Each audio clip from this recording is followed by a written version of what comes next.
1,10,00,000ના ખર્ચે ડભોઈ તાલુકાના 11 ગામોમાં નિર્માણ પામનાર આંગણવાડીનું ખાતમુહૂર્ત ધારાસભ્ય શૈલેષભાઈ મહેતાના હસ્તે કરવામાં આવ્યું। આજરોજ 11 ગામો બનનાર નવીન આંગણવાડીના મકાનો આંગણવાડીનું ખાતમુહૂર્ત ડભોઈ તાલુકાના ધર્મપુરી ગામથી શરૂઆત કરવામાં આવી, જેમાં 1,10,00,000ના ખર્ચે આંગણવાડીનું કામ હાથ ધરાશે। 11 ગામો જેમાં અંકોટી, રાજપુરા, ભિલોડિયા 2, કાયાવરોહણ, બારિયાપુરા, નવી માંગલ રોડ, સીમાડિયા, ધર્મપુરી, કરનાળી, ભાવપુરા અને પુડા સહિત 11 આંગણવાડી 1,10,00,000ના ખર્ચે બનાવવામાં આવશે। ભારતીય જનતા પક્ષના સૂત્ર છે કે છેવાડાના ગામ અને છેવાડાના લોકો શિક્ષણથી વંચિત ન રહી જાય અને શિક્ષણનો વ્યાપ વધે તેના માટે આંગણવાડીની જરૂરિયાત છે, જેના માટે નાના બાળકોને દૂરથી ન જવું પડે અને ઘર આંગણે જ અભ્યાસ કરવા મળે તે માટે 11 આંગણવાડીનું કામ શરૂ કરવામાં આવશે। આ ખાતમુહૂર્ત પ્રસંગે ધારાસભ્ય શૈલેષભાઈ મહેતા સાથે જિલ્લા પંચાયત ઉપપ્રમુખ અશ્વિનભાઈ પટેલ, જિલ્લા પંચાયત સદસ્ય રેહવાબેન વસાવા, નિલેશભાઈ પટેલ, સામાજિક કાર્યકર્તા કેયુરભાઈ ઠાકોર, તાલુકા ભાજપના પ્રમુખ અલ્પેશભાઈ શાહ તેમજ ગ્રામજનો હાજર રહ્યા હતા।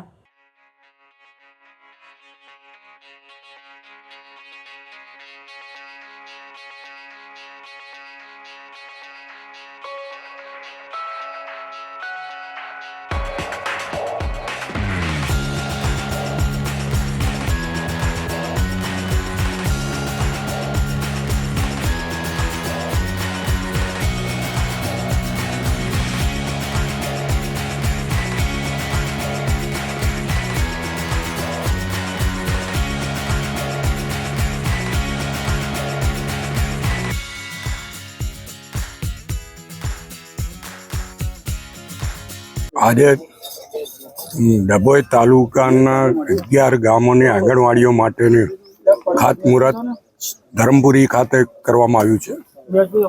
અહીંયાથી ખાતમુહૂર્ત કરીને 11 આંગણવાડીનું કામ શરૂ કરવાનું છે।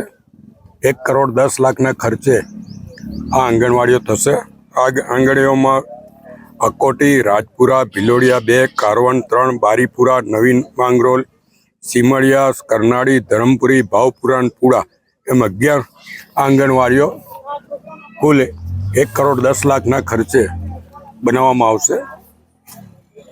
ભારતીય જનતા પક્ષના જે સૂત્ર છે કે છેવાડાના ગામોના છેવાડાના માણસો સુધી શિક્ષણનો વ્યાપ વધે અને એના માટે આ બાળવાડીઓની આંગણવાડીઓની તાતી જરૂરિયાત છે।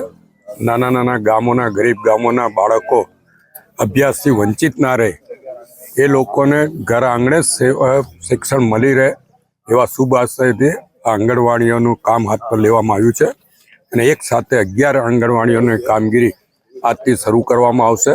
હું આ તમામ ગામોના નગરજનોને અભિનંદન આપું છું, શુભેચ્છા આપું છું અને આંગણવાડીઓ તૈયાર થયા પછી આંગણવાડીઓનો લાભ એમના બાળકો લે એવી અપેક્ષા રાખું છું। લોકો લાભ લઈ શકે ને અત્યારે જ્યારે સ્માર્ટ રસ્તા બની રહ્યા હોય, સ્માર્ટ સિટી બની રહ્યા હોય, સ્માર્ટ સ્કૂલો બની રહી, સ્માર્ટ ક્લાસરૂમો બનાવી રહ્યા હોય ત્યારે નાના બાળકો માટે, ગરીબ બાળકો માટે પણ સ્માર્ટ આંગણવાડીઓનું આયોજન કરવાનો જે નિર્ણય લેવામાં આવ્યો છે એનો લાભ ભવિષ્યમાં બાળકોને થશે।